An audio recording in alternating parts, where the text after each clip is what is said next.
three-door engine. In the front of the airplane, practice for the 385 horsepower. This is just what teaser Rob's put through for us this morning. He'll be back later in the program to demonstrate the full capabilities of Rob Holland MX2 RH airplanes flying for us today. Don't worry about the smoke. Somewhere inside that airplane, Rob's got a fuel tank, and in that fuel tank he has smoke oil. He's got a switch on the panel, the stick, maybe on the throttle. He flips the switch, starts the fuel pump, pumps the smoke oil in the hot exhaust system of the airplane. We get that lovely white smoke here over for us today.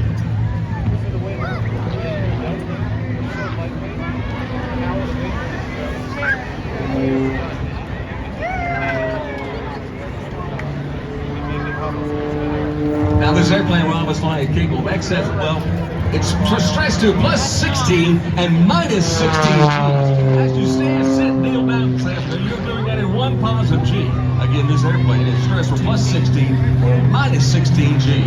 It's an all-carbon fiber airplane. The only metal on this aircraft is the engine mount itself on the airplane. Maybe the torque tube in the air, it might be in the second cellophane. Fuselage is all carbon fiber. The wing is all carbon fiber. The spar in the wing is carbon fiber.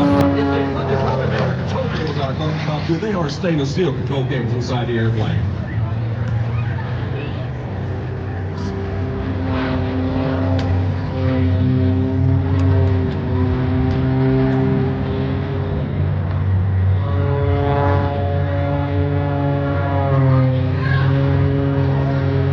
Hey, Shane, we got this guy's 10th time U.S. National Airplane Champion. His 11th time U.S. National Freestyle Airplane Champion. Just a couple of times, and that's almost consecutive years with Rob Holland.